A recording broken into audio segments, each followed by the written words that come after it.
الحمد لله رب العالمين. اللهم صل على سيدنا ومولانا محمد وعلى آل سيدنا ومولانا محمد وأصحاب سيدنا ومولانا محمد وبارك وسلم عليه. میرے محترم سامعین کرام اور گرامی قدر عزیز و دوست اور بزرگوں، حضور اکرم صلی اللہ علیہ وسلم کی حیات طیبہ کے بارے میں پچھلے کئی جمعوں سے سیرت کی بات چل رہی ہے. حضور اکرم صلی اللہ علیہ وسلم کی پیدائش سے لے کر 40 سال کی عمر تک پہلے گفتگو ہو چکی. آج پہلی وحی سے آگے بات چلے گی. حضور اکرم صلی اللہ علیہ وسلم کی زندگی کا جو حصہ نبوت کے بعد کا ہے وہ ہمارے لیے بہت زیادہ اہم ہے، اور ہم میں سے ہر مسلمان کو حضور صلی اللہ علیہ وسلم کی نبوت کے بعد کی جو زندگی ہے یہ ہر ایک مسلمان کو معلوم ہونے چاہیے. جب حضور اکرم صلی اللہ علیہ وسلم کی عمر مبارک 40 برس کی ہوئی تو آپ صلی اللہ علیہ وسلم کو تنہائی محبوب ہو گئی.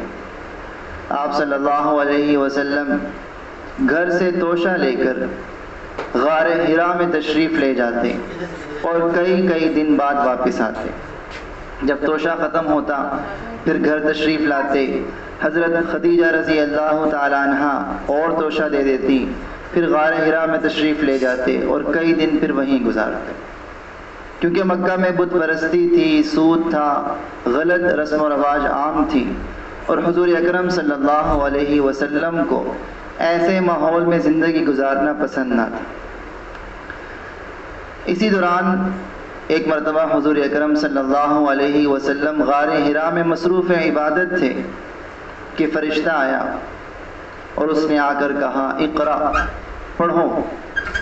حضور اکرم صلی اللہ علیہ وسلم نے فرمایا میں پڑھا ہوا نہیں.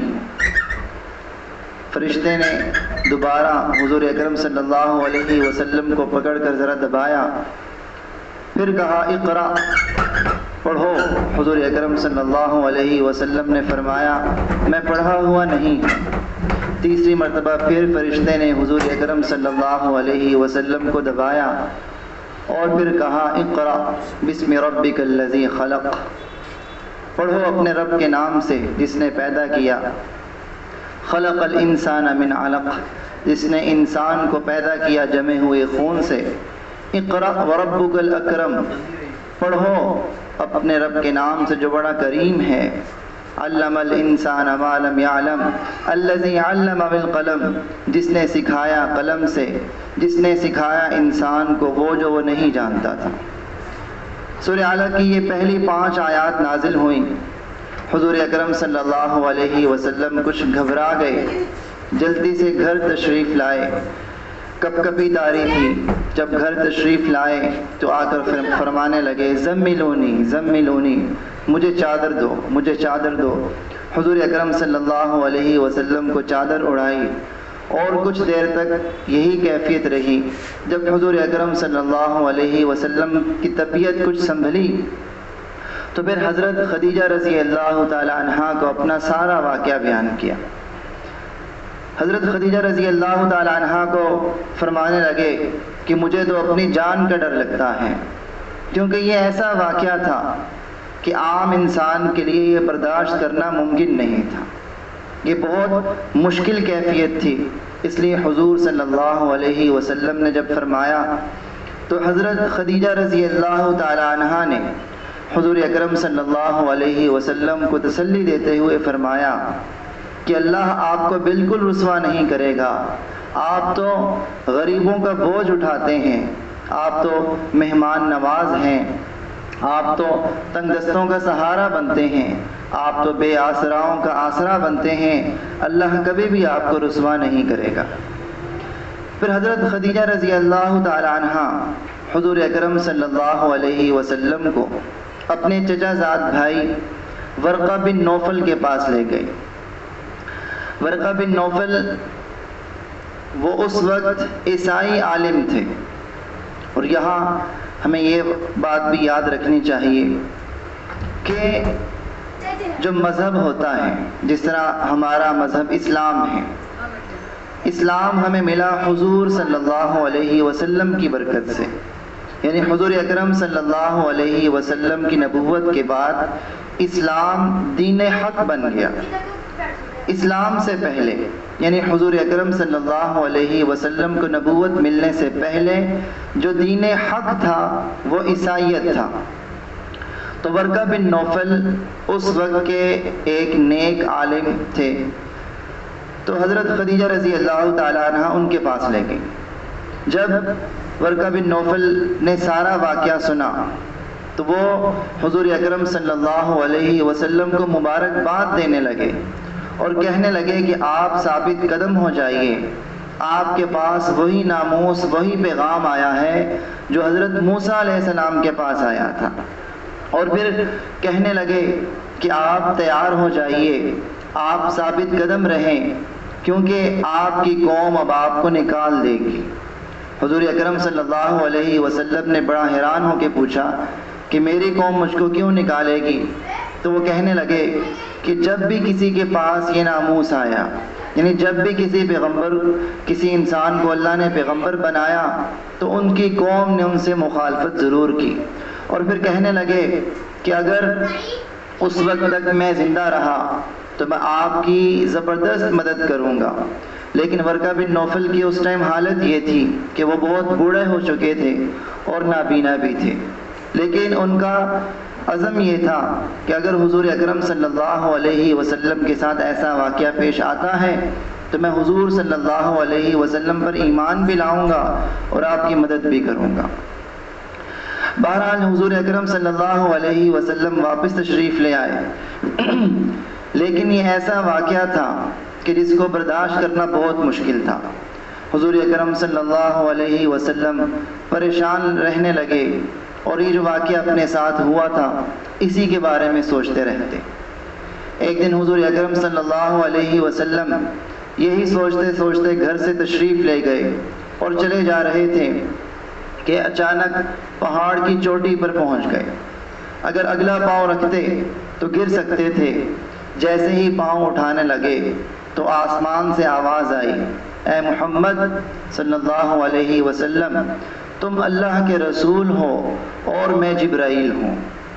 حضور اکرم صلی اللہ علیہ وسلم فرماتے ہیں کہ جب میں نے نظر اٹھا کر دیکھا تو وہاں ایک شخص تھا جو ایک کرسی پر بیٹھا تھا، اور اس کا وجود اتنا بڑا تھا کہ میں آسمان پہ جس طرف بھی نظر گھماتا تھا ہر طرف مجھے وہی شخص نظر آتا تھا، اور وہ بار بار یہی کہہ رہا تھا کہ اے محمد صلی اللہ علیہ وسلم، تم اللہ کے رسول ہو اور میں جبرائیل ہوں۔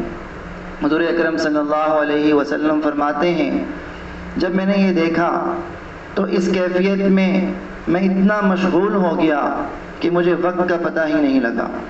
اور دوسری طرف حضرت خدیجہ رضی اللہ تعالی عنہ کہ جب حضور اکرم صلی اللہ علیہ وسلم کی عدم موجودگی کا احساس ہوا تو آپ نے حضور صلی اللہ علیہ وسلم کو ڈھونڈا، اور کچھ لوگ حضور اکرم صلی اللہ علیہ وسلم کو تلاش کرنے کے لیے بھیجے۔ اب وہ لوگ پورے مکہ میں حضور اکرم صلی اللہ علیہ وسلم کو تلاش کر کے واپس آ گئے۔ اس وقت تک حضور اکرم صلی اللہ علیہ وسلم وہی کھڑے حضرت جبرائیل علیہ السلام کو دیکھتے رہے۔ پھر کافی دیر بعد حضور اکرم صلی اللہ علیہ وسلم گھر تشریف لائے۔ گھر آ کر پھر حضور اکرم صلی اللہ علیہ وسلم نے سارا واقعہ حضرت خدیجہ رضی اللہ تعالی عنہ کو بتایا۔ پھر حضرت خدیجہ رضی اللہ تعالی عنہ پھر ورقہ بن نوفل کے پاس چلی گئی، ان کو سارا واقعہ سنایا تو وہ کہنے لگے قدوس قدوس، آپ صلی اللہ علیہ وسلم کو اللہ اس امت کا نبی بنا کر بھیجیں گے، آپ ثابت قدم رہیں۔ اور میں آپ صلی اللہ علیہ وسلم کا بھرپور ساتھ دوں گا۔ لیکن ورقہ بن نوفل اس واقعے کے کچھ عرصے کے بعد انتقال کر گئے۔ اب کچھ عرصے تک وحی نازل نہیں ہوئی۔ حضور اکرم صلی اللہ علیہ وسلم اسی واقعے کی وجہ سے پریشان تھے، اور مورخین نے یہ حکمت لکھی ہے کہ اللہ رب العزت نے فوراً دوسری وحی اس لیے نازل نہیں کی تاکہ حضور اکرم صلی اللہ علیہ وسلم کی جو پریشانی تھی، جو یہ مشکل کیفیت تھی، انتظار اس لیے کروایا گیا تاکہ حضور اس کو برداشت کر لیں اور دوبارہ وحی آنے کا انتظار کریں۔ تو بہرحال کچھ دن بعد جب حضور اکرم صلی اللہ علیہ وسلم کی کیفیت بہتر ہو گئی تو پھر اچانک حضور اکرم صلی اللہ علیہ وسلم نے حضرت جبرائیل علیہ السلام کو دیکھا کہ وہ آسمان سے زمین کی طرف آ رہے تھے۔ حضور اکرم صلی اللہ علیہ وسلم فرماتے ہیں کہ جب میں نے ان کو دیکھا تو ان کا اتنا بڑا وجود تھا کہ میں خوف کی وجہ سے زمین پر جھک گیا۔ پھر حضور اکرم صلی اللہ علیہ وسلم پھر کب کبھی طاری ہو گئی، اور پھر حضور اکرم صلی اللہ علیہ وسلم دوبارہ گھر تشریف لے آئے اور پھر فرمایا کہ مجھے چادر اڑھاؤ۔ حضور اکرم صلی اللہ علیہ وسلم کو چادر دی گئی۔ جب حضور کی کیفیت کچھ بہتر ہوئی تو پھر دوسری وحی نازل ہوئی، اور یہ وہ موقع تھا کہ جب حضور اکرم صلی اللہ علیہ وسلم نے حضرت جبرائیل کو اپنی اصل حالت میں دیکھا تھا۔ تو جب دوسری وحی نازل ہوئی وہ سورہ مدثر کی آیات تھی۔ اللہ رب العزت نے فرمایا یا ایھا المدثر قم فانذر، اے چادر میں لپٹنے والے، قم کھڑے ہو جائیے، وانذر اور آگاہ کریں اور خبردار کریں، وربک فکبر اور اپنے رب کی کبریائی بیان کریں، وثیابک فطہر والرجز فہجر، اور کپڑے کو پاک کریں اور گندگی سے دوری کریں، ولا تمنن تستکثر، اور احسان کر کے زیادہ کی نہ مانگ کریں، وَلِرَبِّكَ فَاصْبِرْ، اور اپنے رب کی خاطر صبر کریں۔ اب یہ آیات دیکھنے میں تو بہت سادہ اور مختصر ہیں، لیکن ان کے اندر جو اللہ رب العزت نے احکامات دیے ہیں وہ بہت ہی زیادہ، ان کا مقصد ایسا ہے کہ وہ دنیا کے گوشے گوشے کو ہلا کر رکھتے ہیں۔ اللہ رب العزت نے جو فرمایا قم فانذر، کہ خبردار کرو، اب خبردار کرنے کی آخری حد یہ ہے کہ اس عالم وجود میں جو بھی کام اللہ کی مرضی کے خلاف ہو رہا ہے اس کے پرخطر انجام سے آگاہ کیا جائے، وہ بھی اس طرح کہ عذاب الہی کے خوف سے دل و دماغ میں ہلچل مچ جائے، اس طرح خبردار کیا جائے۔ اور پھر آگے فرمایا وَرَبَّكَ فَكَبِّرْ، کہ اپنے رب کی کبریائی بیان کرو، اور اللہ کی کبریائی بیان کرنے کی آخری منزل یہ ہے کہ اس کائنات میں اللہ کے علاوہ کسی کی کبریائی باقی نہ رہے، اس کو الٹ کر رکھ دیا جائے، اور اس روئے زمین پر صرف اللہ کی کبریائی اور اللہ کی بڑائی باقی رہے۔ پھر آگے فرمایا کہ اپنے کپڑے کو پاک کریں، اس کی آخری حد یہ ہے کہ اپنے ظاہر اور باطن کو پاکیزگی کا اعلیٰ ترین نمونہ بنایا جائے کہ اس دنیا میں انسانی معاشرے میں جن کا بھی قلب سلیم ہے، جن کی بھی فطرت ٹھیک ہے، وہ آپ صلی اللہ علیہ وسلم کی طرف کھنچتے چلے آئیں۔ اور پھر جو آگے بیان کیا کہ احسان کر کے کثرت نہ چاہو، اس کی آخری منزل یہ ہے کہ آپ صلی اللہ علیہ وسلم جتنی بھی محنت کریں، جتنی بھی مشقت کریں، اس کو کوئی بڑا اہم کارنامہ نہ سمجھیں، بلکہ ایک کے بعد دوسرے عمل کے لیے کوشش کرتے رہیں، اور اس سب کو اللہ کی خاطر اور دین کی سربلندی کے لیے کریں۔ پھر جو اللہ رب العزت نے فرمایا وَلِرَبِّكَ فَاصْبِرْ، کہ اپنے رب کی خاطر صبر کرو۔ اس آیت میں اللہ رب العزت نے یہ پیغام دیا کہ جب آپ اللہ کی طرف بلانا شروع کریں گے، تو لوگ آپ کی مخالفت میں، استہزاء میں، ہنسی مذاق کی شکل میں آپ کو تکلیف پہنچانے سے لے کر آپ صلی اللہ علیہ وسلم کے ساتھیوں کو قتل کرنے سے لے کر آپ صلی اللہ علیہ وسلم اور اہل ایمان کو نیست و نابود کرنے کی بھرپور کوشش کریں گے، لیکن آپ صلی اللہ علیہ وسلم نے پوری بامردی اور پختگی سے ان کا سامنا کرنا ہے اور اس پر صبر کرنا ہے۔ میرے محترم سامعین کرام، ان آیات میں ان احکامات کے علاوہ اللہ جل جلالہ کی آواز میں ایک اور ندا بھی شامل تھی کہ آپ صلی اللہ علیہ وسلم کو جو فرمایا یا ایھا المدثر قم فانذر، کہ اے کپڑے میں لپٹنے والے اٹھ اور خبردار کر، یہ جو حضور اکرم صلی اللہ علیہ وسلم کو فرمایا قم، کہ کھڑے ہو جاؤ، اصل میں گویا کہ یہ کہا جا رہا ہے کہ جس نے راحت اور سکون کی زندگی گزارنی ہو وہ تو آرام کر سکتا ہے، جس نے اپنے لیے جینا ہو وہ آرام کر سکتا ہے، لیکن آپ صلی اللہ علیہ وسلم جو اس زبردست بوجھ کو اٹھانے جا رہے ہیں، آپ کو نیند سے کیا تعلق، آپ کو راحت والی زندگی سے کیا سروکار، آپ کو راحت کے ساز و سامان سے کیا نسبت؟ آپ صلی اللہ علیہ وسلم نے جو بوجھ اٹھانا ہے یہ امانت کبریٰ کا بوجھ ہے، یہ ساری انسانیت کا بوجھ ہے، یہ سارے عقیدوں کا بوجھ ہے، یہ مسلسل جہاد کا بوجھ ہے۔ میرے محترم سامعین کرام، حضور اکرم صلی اللہ علیہ وسلم پھر اس وحی کے بعد اٹھے تو اٹھے ہی رہے۔ آپ صلی اللہ علیہ وسلم نے 20 سال تک مسلسل ہمہ گیر مارکہ آرائی کی۔ اللہ رب العزت حضور اکرم صلی اللہ علیہ وسلم کو ہماری طرف سے اور ساری انسانیت کی طرف سے جزائے خیر عطا فرمائے۔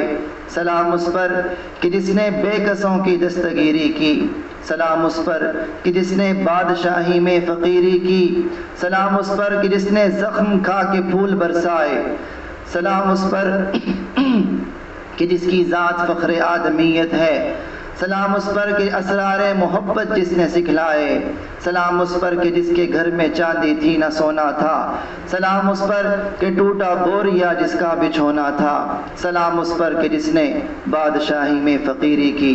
وآخر دعوانا ان الحمدللہ رب العالمین۔ سنتیں پڑھ لیجیے۔